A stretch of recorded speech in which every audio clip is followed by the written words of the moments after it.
이어령 선생은 생전에 사랑이라고 하는 우리말과 생각하다라고 하는 이 표현을 연결해서 설명한 적이 있습니다.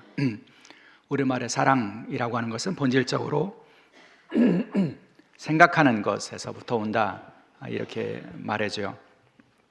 그분의 시 가운데 생각하지라고 하는 작품이 있는데 이렇게 노래합니다. 사랑이라는 말의 원래 뜻은 생각입니다. 옛날 사람들은 생각한다는 것을 사랑한다고 했지요. 희란 말도 그래요. 진실의 반대말은 거짓이 아니라 망각이라고 합니다. 사랑하는 것은 오래 생각하는 것이고 참된 것은 오래 기억하는 것입니다. 여러분, 이분은 그렇게 설명합니다. 사랑이라는 말은 원래 생각이라는 의미라고요. 물론 이것이 역사 언어학적인 어떤 근거를 가지고 있는지는 제가 알 수가 없습니다. 그러나 경험적으로 보면 이것을 동의하지 않을 수가 없습니다. 사랑하는 것은 생각하는 것과 뗄래야 뗄 수가 없기 때문이죠. 여러분, 실제 우리의 삶에서 그런 일들을 얼마나 많이 경험합니까? 누군가를 사랑한다라고 하는 증거는 그 사람의 생각을 지워버릴 수 없다는 그런 의미이죠. 누군가를 사랑한다는 것은 그 사람이 자꾸 머리에 떠올라 생각하게 되는 것을 우리가 경험하지 않습니까? 사랑의 대상이 되는 사람에 대한 마음 그리고 생각은 통제하기가 어렵지 않습니까? 아이들과 떨어져서 살다 보니까 최근에는 아이들에 대한 생각이 더 깊어지고 많아지는 것을 경험하게 됩니다. 지금은 어디서 무엇을 하고 있을까? 그런 생각부터 시작해서 식사 때가 되면 밥은 뭘 좀 챙겨 먹었나? 그런 생각이 들고요. 저녁이 되면 일이 바빠서 퇴근하지 못했다는데 피곤하진 않을까? 이런 생각도 들고요. 그러다가 카카오톡이나 전화로 연락이 하루 이틀이 끊어지면 뭔가 무슨 문제가 있을까? 뭔가 걱정스러운 일이 있나? 무슨 사고가 있나? 이런저런 생각들이 꼬리에 꼬리를 물고 계속 이어지는 것을 경험하게 됩니다. 그런 경험들을 통해서 사랑이라고 하는 것은 사실은 생각하는 일이다라고 말씀하신 이분의 그 말씀에 동의하지 않을 수가 없습니다. 우리의 사랑의 대상은 사람에게만 있지 않죠. 어떤 경우에는 운동, 취미, 물건 이런 것이 우리의 사랑의 대상이 되는 경우들이 있습니다. 좋아하는 운동이나 취미가 생기면요, 자꾸 그 생각을 하게 됩니다. 때로는 그 좋아하는 취미와 또 운동의 동작을 나 자신도 알지 못하는 순간 무의식적으로 반복하는 경우들을 보기도 합니다. 테니스를 좋아하시는 분들은 테니스의 동작을, 볼링을 좋아하시는 분들은 볼링의 동작을, 골프를 좋아하시는 분들은 골프의 동작을 지하철에서도 하고 길거리에서도 하는 그런 모습들을 우리가 낯설지 않게 보게 되죠. 그것은 그 대상이 이미 그 마음속에 들어가 있다는, 그래서 그 사랑하는 대상인 운동이 그를 이미 사로잡았다라고 하는 그런 증거이겠죠. 결국 인간은 무엇인가를 사랑하게 된다면 그것을 끊임없이 생각하게 되어 있고, 그래서 사랑이라는 말은 원래 뜻은 생각입니다 라고 말씀하신 이 지혜자의 말씀을 우리는 공감하게 되는 것입니다. 그런 의미에서 인간은요, 생각하는 것이 참 중요합니다. 무엇을 생각하는가에 따라서 그 삶이 달라질 수 있기 때문이죠. 그렇다면 여러분, 우리가 그리스도인으로 사는 동안에 우리가 생각해야 될 것은 무엇일까요? 당연히 우리는 예수님 생각해야 합니다. 예수님을 생각하는 것이 가장 중요하다고 할 수 있습니다. 왜냐하면 예수님을 생각하는 사람이 예수님을 알게 되어 있고, 예수님을 아는 사람이 예수님을 사랑하게 되어 있고, 예수님을 사랑하는 사람들이 예수님에 대한 생각으로 그 마음이 충만해질 수 있고, 예수님에 대한 생각으로 충만해진 사람이 예수님에게 사로잡혀 살게 되고, 예수님에게 사로잡힌 사람들이 세상의 사람들과는 다른 차원을 살아갈 수 있게 되기 때문이죠. 그렇게 예수님에게 사로잡혀 살아가는 사람들, 예수님의 생각으로 충만한 사람들, 그들의 특징은 세상의 논리와 유혹 앞에서 결코 무너지지 않는다는 것입니다. 내면에 단단한 무엇인가가 있기 때문이죠. 바라기는 우리가 그리스도인으로 이 땅의 삶을 사는 동안 우리의 마음과 생각 속에 예수로 가득 채워지는, 그래서 예수님을 생각하고 사랑하고 예수님에게 사로잡혀 살아가는 믿음의 삶을 살아갈 수 있게 되기를 주의 이름으로 축원합니다. 히브리서 기자가 오늘 본문에서 가르치고 있는 권면의 핵심이 바로 그것입니다. 히브리서 3장 11절은 이렇게 시작이 되죠. 그러므로 함께 하늘의 부르심을 받은 거룩한 형제들아, 우리가 믿는 도리의 사도이시며 대제사장이신 예수를 깊이 생각하라. 여러분, 히브리서 기자는 초대교회 공동체 속에 있었던 믿음의 사람들, 특별히 유대적인 그런 배경을 가지고 있는 그리스도인들에게 그렇게 권면하고 있습니다. 히브리서가 기록이 된 그런 시기는 60년대라고 그렇게 알려져 있습니다. 60년에서 70년 어간이라고 알려져 있는데요. 여러분, 그 초대교회 공동체 안에 있었던 유다적 배경을 가지고 있는 사람들이 당시에 가지고 있었던 아주 근본적인 문제가 있었습니다. 그것은 그들이 유대교로 다시 돌아가고 싶은 유혹이 깊어지고 있었다는 거죠. 여러분, 초대교회 공동체는 두 그룹으로 형성이 되어 있었습니다. 이방의 배경을 가지고 있었던 이방인 그리스도인들이고요, 한 그룹은 유대적인 배경을 가지고 유대교의 신앙의 체제에서 신앙생활하다가 예수 그리스도의 십자가와 부활의 사건, 그 복음을 듣고 믿고 그리고 예수를 따르던 사람들이죠. 그런데 유대 그리스도인들의 입장에서 보면 그들의 신앙을 지켜가기가 참 어려운 그런 상황들이 이어지고 있었던 것입니다. 여러분, 그 당시에는 예루살렘 성전이 아직 남아 있었던 그런 상황입니다. 그들은 예루살렘 성전을 바라보면서 그런 생각을 했을 거예요.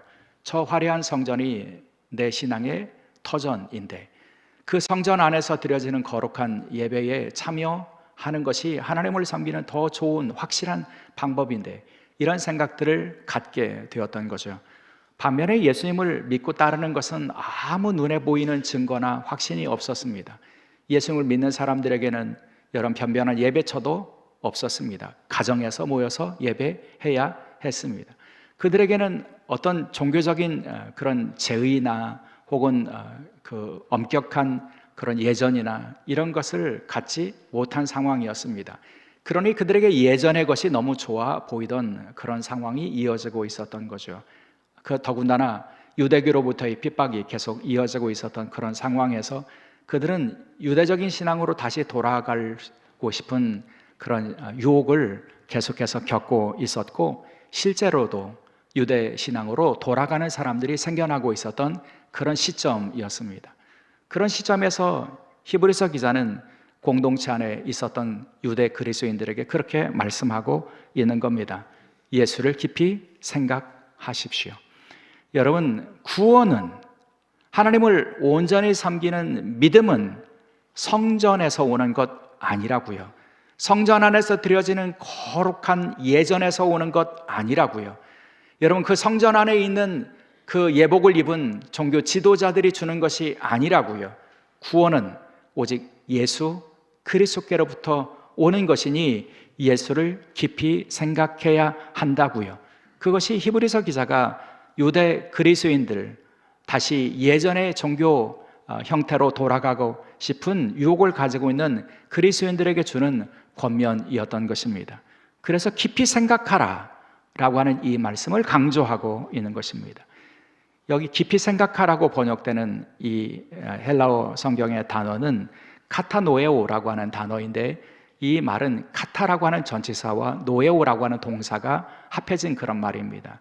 카타라고 하는 전치사는 아래로 혹은 철저히, 완전히, 깊게 라고 하는 방향을 그리고 범위를 의미하는 그런 전치사이고요. 노에오라고 하는 동사에는 지각하다, 이해하다, 생각하다 라고 하는 의미가 있습니다. 그래서 이 두 단어가 합해져서 주의 깊게 관찰하다, 깊이 연구하다, 심사숙고하다 라고 하는 의미를 가진 단어 카타노에오가 나온 거죠. 대상을 깊이 살펴서 그를 이해하게 된다, 그런 의미입니다. 표면을 스치지 않고 층을 뚫고 들어가서 그 깊은 곳에 있는 의미를 닿을 수 있도록 관찰하는 것.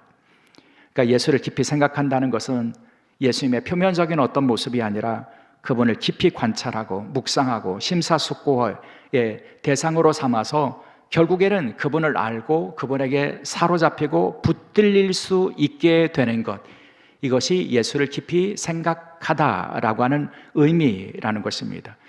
여러분, 그렇게 예수를 깊이 생각해야 되는 이유는요, 그렇게 예수를 깊이 생각하는 사람이 예수님을 진실로 바르게 알 수 있게 되고 그런 사람들이 예수님을 사랑하게 되기 때문입니다.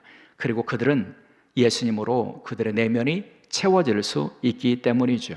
예수님으로 그 내면이 채워진 사람들은 이전에 추구하던 것, 이전에 좋던 것, 이전에 자랑하던 것, 이전에 사랑하던 것, 이것에서 떠날 수 있고 그래서 예수님만을 온전히 따를 수 있는 사람들이 될 수 있게 된다는 것이죠. 그래서 히브리서 기자는 예수님을 깊이 생각하라고 권면하면서 그분을 깊이 생각해야 될 분명한 이유가 있다고 말씀해 주십니다. 예수님을 깊이 생각하고 사랑할 만한 가치가 있다고 하는 것을 전하기를 원했던 것입니다. 예수님이 얼마나 소중한 분이신지, 예수님을 생각하는 것이 얼마나 가치 있는 것인지를 깨우쳐주기 위해서 히브리서 기자는 두 가지 개념으로 예수님을 설명하고 소개하죠. 하나는요, 사도이시기 때문이다 이렇게 말하고 있고, 또 하나는 대제사장이시기 때문이다 이렇게 말씀합니다. 먼저 히브리서 기자는 예수님을 믿는 도리의 사도가 되신 분이라고 소개하잖아요. 세번역 성경에서는 신앙의 사도라고 표현하고 있는데요, 여기 사도라고 번역되는 단어의 본래의 의미는 보내심을 받은 자라고 하는 의미를 가지고 있습니다. 여러분, 예수님이 누구시라고요? 보내심을 받은 분이시라는 겁니다. 예수님이 이 땅에 하나님의 보내심을 받아서 오신 분이시라는 거죠. 보내심을 받았다는 것은요, 보내신 분의 뜻이, 보내신 분이 맡기신 미션이 그에게 있다는 전제가 있지 않겠습니까? 하나님께서 예수 그리스도를 보내실 때에 예수님에게 맡기신 미션, 뜻이 있었다는 거죠. 그것이 무엇입니까? 자기 백성을 저희 죄에서 구원하시는 일이죠. 구원을 위해서 보내심을 받으셨다는 것입니다. 그리고요, 그 보내심을 따라서 예수님은 죽기까지 순종하셨던 거죠. 보내심을 받은 뜻을 이루기 위해서 부끄러움과 고난을 친히 감당하셨고 당신의 생명을 내어 주신 분이 바로 예수님이시라는 겁니다. 그러니 그 예수님을 깊이 또 깊이 생각하는 것이 그 신앙의 본질을 지켜갈 수 있는 길이 된다고 가르치고 있는 것이죠. 더구나 히브리서 기자에게는 그분이 중요한 이유가 있는데 그것은 그분이 하나님의 아들이시기 때문입니다. 그분이 보내심을 받아서 주님의 뜻을 이루고 주님의 구원을 이루는데 그 일을 이루신 예수님은 하나님의 아들이라고 하는 권위를 가지고 계시는 분이시니 더욱 그분을 깊이 생각하라는 거죠. 그래서 그것을 강조하기 위해서 히브리서 기자는 오늘 본문 5절과 6절에 이렇게 말씀합니다. 또한 모세는 장래에 말할 것을 증언하기 위하여 하나님의 온 집에서 종으로서 신실하였고 그리스도는 하나님의 집을 맡은 아들로서 그와 같이 하셨으니 우리가 소망의 확신과 자랑을 끝까지 굳게 잡고 있으면 우리는 그의 집이라. 여러분, 히브리서 기자의 마음이 이해가 되십니까? 히브리서 기자는 지금 유대 그리스도인들에게 이렇게 말하는 거예요. 하나님의 보내심을 받아서 구원을 이룬 가장 대표적인 사람, 너희가 자랑하는 대표적인 사람이 모세 아니냐? 모세가 이스라엘 백성들을 출애굽 구원의 놀라운 역사를 이룬 그런 구원자로 하나님의 보내심을 받아 그 구원을 이룬 사람이라고 한다면 예수님은 그와도 비교할 수 없는 분이시다. 왜냐하면 모세는 하나님의 집에서 종으로서 그 일을 했지만 우리 예수님께서는 그와 같은 일을 하나님의 아들로서 행하신 분이시다 라고 말씀하고 있는 겁니다. 그러니 그분이 행하신 일이 얼마나 소중한 것인지 얼마나 귀중한 것인지를 말씀하고 있는 거죠. 그분이 사도로 보내심을 받아서 이 땅에 인간의 몸을 입고 오셨고 십자가 고난을 통해서 자기 백성들을 저희 죄에서 구원하시는, 죄와 죽음에서 구원하시는 그 일을 이루신 일이 얼마나 놀라운 구원의 사건인가 하는 것을 말씀해 주시는 겁니다. 그러니 그분을 깊이 생각해야 한다고 말씀해 주시죠. 여러분, 그렇습니다. 여러분, 예수님께서 하나님의 보내심을 받아 이 땅에서 오셔서 이루신 구원은 누구도 이룰 수 없는 완전한 그리고 생명의 구원이며 그리고 그 하나님 나라의 백성 되게 하는, 자녀 되게 하는 구원이라고 하는 사실을 우리가 기억해야 한다는 거죠. 그 구원을 위해서 예수님은 부끄러움을 친히 감당하셨습니다. 고난도 겪으셨습니다. 가난도 감내하셨습니다. 여러분, 배신당하는 아픔도 겪으셨습니다. 그 모든 것을 다 감내하신 이유는 보내신 자의 뜻을, 보내신 아버지의 뜻을 이루어 구원을 이루기를 원하셨기 때문이죠. 그분을 우리는 더욱 깊이 생각할 때에 그분의 구원의 사랑을 알게 되고, 그 구원의 사랑으로 우리의 내면이 채워질 수 있게 되고, 그런 사람들이 기쁨을 누릴 수 있게 되는 것이죠. 이제 우리가 성탄절을 목전에 두고 있습니다. 성탄의 분위기에 여러분, 우리가 들뜨는 것이 우리의 목적이 아니라, 성탄절에 저는 우리가 예수를 더욱 깊이 생각하는 절기가 되기를 원하는 마음이 있습니다. 여러분, 죄인을 구원하시기 위해서 하늘의 영광을 다 버리고 이 땅에 찾아오신 분이 예수님이십니다. 가장 낮은 곳에, 구유에, 여러분 짐승들이나 있는 곳에, 냄새나는 곳에 여러분 아기의 그 무기력한 모습으로 찾아오신 분이 하나님의 아들이신 예수 그리스도이십니다.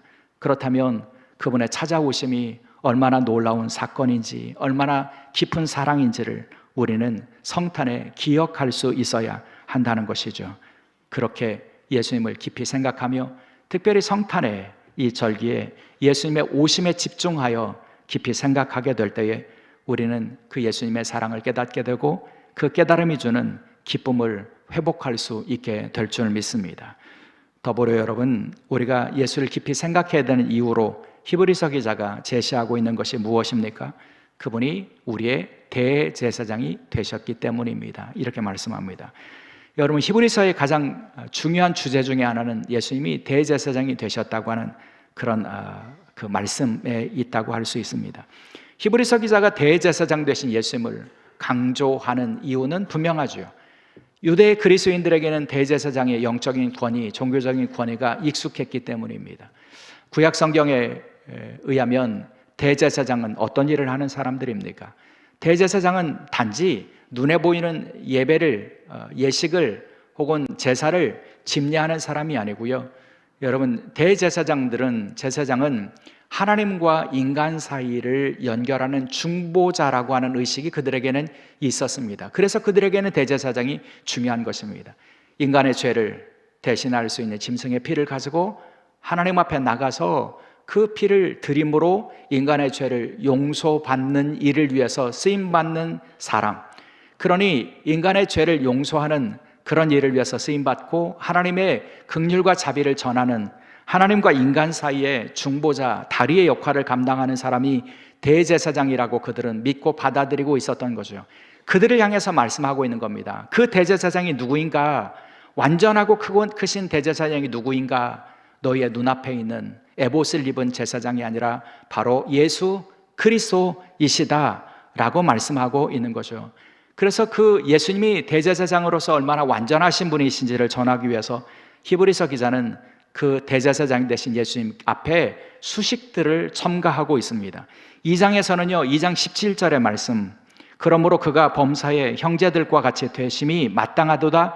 이는 하나님의 일에 자비하고 신실하신 대제사장이 되어 백성의 죄를 속량하려 하심이라. 대제사장이 되신 예수님은 어떤 분이시라고요? 자비롭고 신실하신 분이라고요. 자비는 하나님의 성품입니다. 그러니까 대제사장 되신 예수님은 하나님의 자비로운 성품을 보여주신 분이시고, 동시에 신실하신 분이라고 하는 것은 충성스러운 분이라고 하는 의미입니다. 하나님 앞에서 끝까지, 죽을 때까지 충성하신 분이라고 하는 것을 말씀해 주십니다.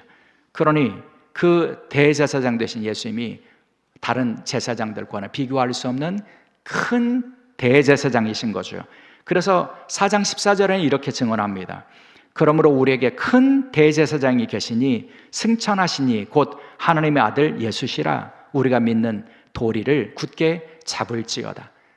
여러분, 예수님은 대제사장이신데 그분은 승천하신 분이시고 하나님의 아들이신 분이라고 증언하면서 그분은 바로 큰 대제사장, 어떤 세상에 있는 그런 제사장과는 비교할 수 없는 완전하고 위대하신 대제사장이라고 증언하고 있고요.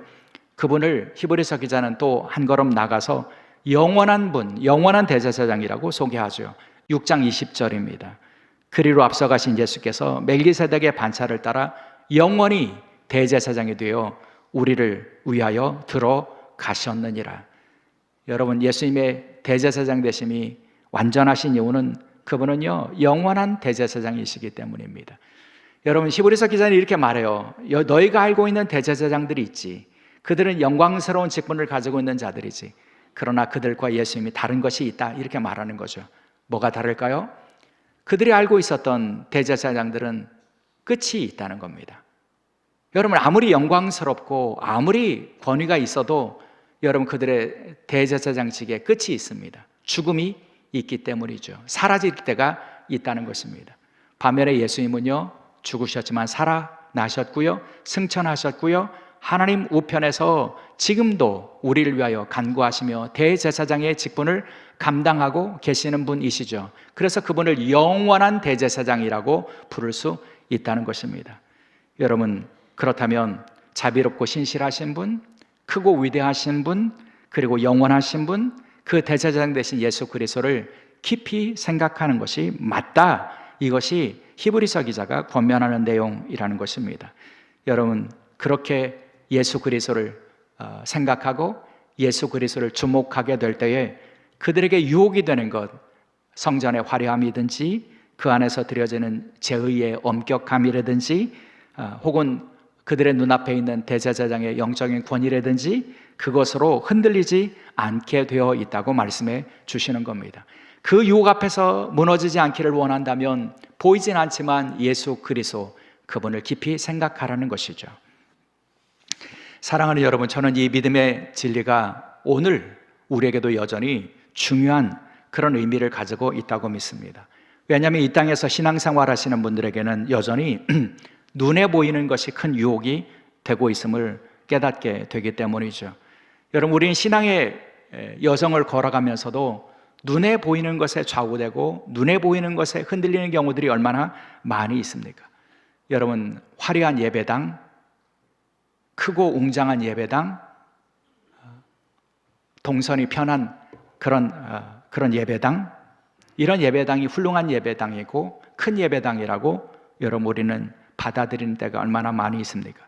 그 안에서 드리는 예배 가운데서 눈에 드러나 보이는 모습을 우리는 얼마나 중요하게 여깁니까? 특별히 설교단이 얼마나 높은지, 그리고 그 설교단에 서 있는 설교자의 학위가 무엇인지, 그 설교자의 외모가 어떠한지, 얼마나 잘생겼는지, 얼마나 말을 잘하는지, 여러분 눈에 드러나 보이는 것에 마음을 뺏기는 경우들이 많이 있다는 거죠. 그렇게 눈에 보이는 것에 마음을 빼앗기기 시작하면 정작 우리가 깊이 생각해야 될 예수 그리스도를 놓치는 경우들이 많이 있다는 겁니다. 그 예수 그리스도께서 나를 위해서 감당하신 그 고난과 그 수치와 부끄러움을 친히 감당하시면서까지 내 편이 되어주신 예수 그리스도를 정작 놓치게 되어 있다는 거죠. 그러면 어떤 일이 벌어질까요? 예수 그리스도를 향한 사랑이 식어지게 되어 있고요, 예수 그리스도에 대한 사랑이 식어진 자리에는 눈에 보이는 가치들을 추구하는 마음들과 유혹들이 커지게 되어 있다는 거예요. 세상의 성공, 높아짐, 부유함을 믿음이라고 하는 언어로 구하게 되어 있고요, 예수로 충만해야 할 우리의 내면에는 눈에 보이지 않는 가치로 채우려고 하는 그런 욕망들이 채워지게 되어 있고요. 그러나 그 길의 끝에 여러분 무엇이 남아 있을까요?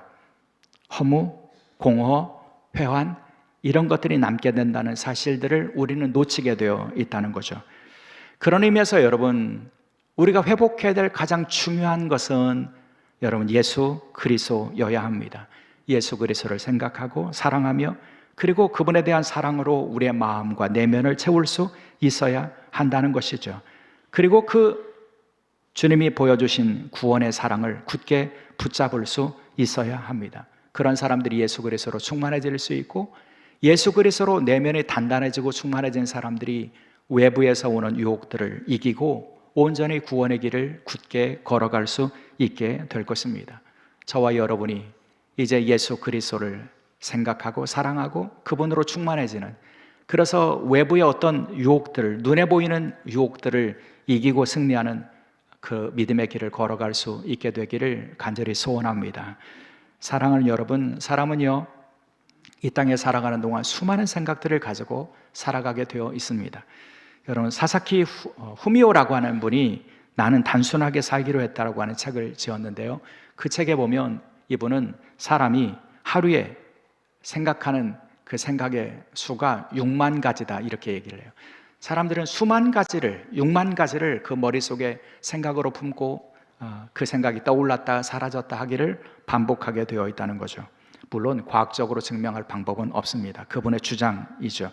근데 그분은 이런 주장을 해요. 그렇게 6만 가지나 생각하는 사람들인데 그 생각의 95%, 그러니까 절대 대부분은 어떤 내용이냐면 어제와 똑같은 일을 생각하더라, 그런 이야기고요.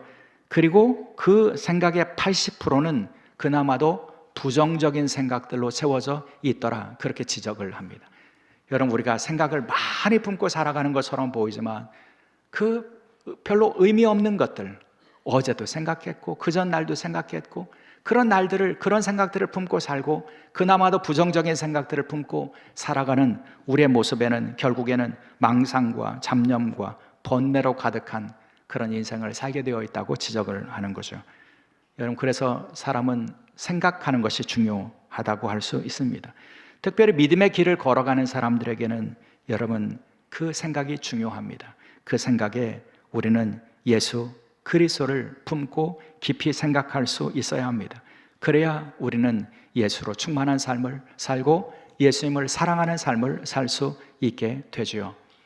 우리가 즐겨 부르는 찬송의 가사 가운데 이런 거 있죠. 예수를 생각만 해도 내 마음이 좋거든, 그 얼굴 배울 때야 얼마나 좋으랴. 여러분, 예수를 생각만 해도 내 마음이 좋거든. 여러분, 동의하십니까? 여러분, 이것이 여러분의 고백이십니까? 예수님을 생각만 해도 내 마음이 좋거든. 여러분, 그렇게 되려면 우리는 더 깊이 생각해야 합니다. 더 깊이 생각하며 예수님을 더 사랑할 수 있어야 합니다.